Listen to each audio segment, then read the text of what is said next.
ఇంతకుముందు జీడిపప్పు చట్నీ వేయించి చిన్న ముక్కలతో చేశాను. ఈరోజు జీడిపప్పు బద్దతో చేస్తున్నాను. పచ్చిమిరపకాయలు, జీడిపప్పు, ఉప్పు, అంతే. చాలా సింపుల్గా, అర్జెంటుగా అంటే ఇదే బాగుంటుంది.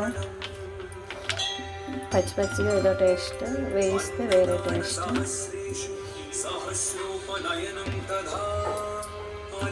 జీడిపప్పు కొంచెం డస్ట్ ఉంటుంది కనుక కడిగాను. సాల్ట్ వేస్తాను.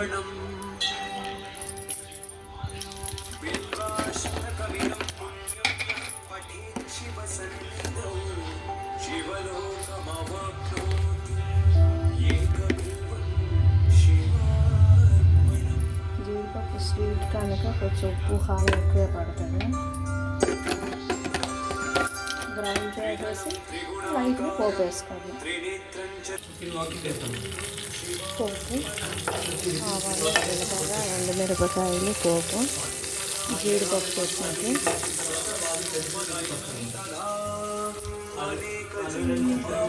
షైన్కి వాటర్ పెట్టాను.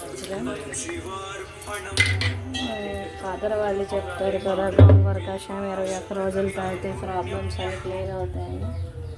గోంగూర కడిగాను.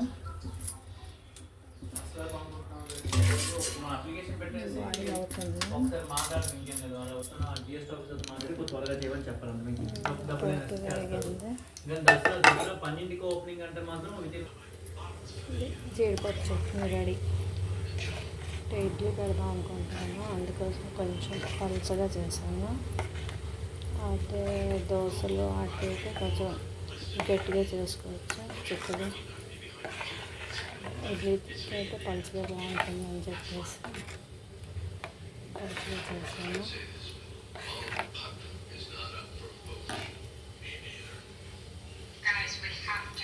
మొన్న చేసిన ఉల్లికారం ఇదే మిగిలింది. ఇది కూడా కావాలంటే కొంచెం పలుచగా చేసుకోవచ్చు, లేదంటే ఇలా తినచ్చు.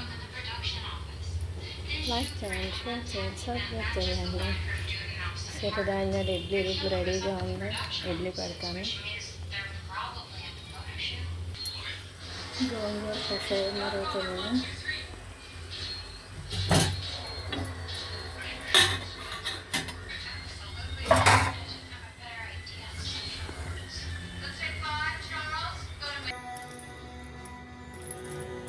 చట్నీ రెడీగా ఉంది. ఇడ్లీ పెడదామని మా గార్డెన్లో అరిటాకు తెప్పించాను. దీని మీద ఇలా వేస్తే కొంచెం హెల్త్కి మంచిదని ఏమాత్రం అవకాశం ఉన్నా ఇలా వేస్తుంటాను అరిటాకు పెట్టి.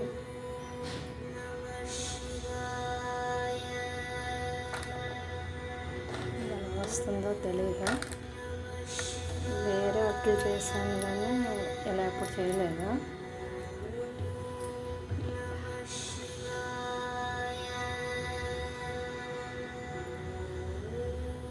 వేస్తున్నాను, ట్రై చేస్తాను ఎలా వస్తుందో.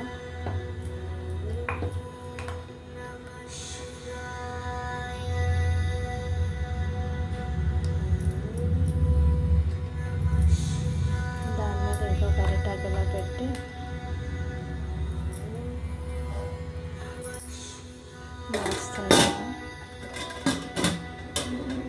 ర్యాక్ మీద అట్లు చేశాను కానీ ఇలా ఎప్పుడు చేయలేదు. చాలా ట్రై చేస్తాను. ఇది బాగానే వచ్చింది అనేసి ఇది కొంచెం చిన్న ప్లేట్ పెట్టి కొంచెం వేసాను. ఇది ఎలా వస్తుందో చూడాలి.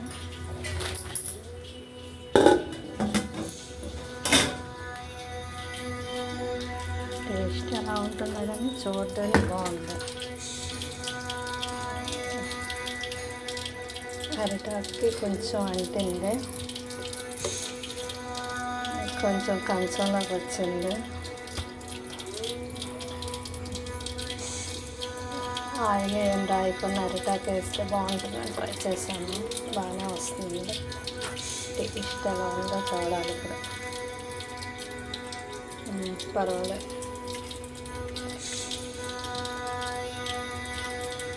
కూడా బాగానే ఉంది. ఓకే, లైక్ చేయండి, షేర్ చేయండి, సబ్స్క్రైబ్ చేయండి.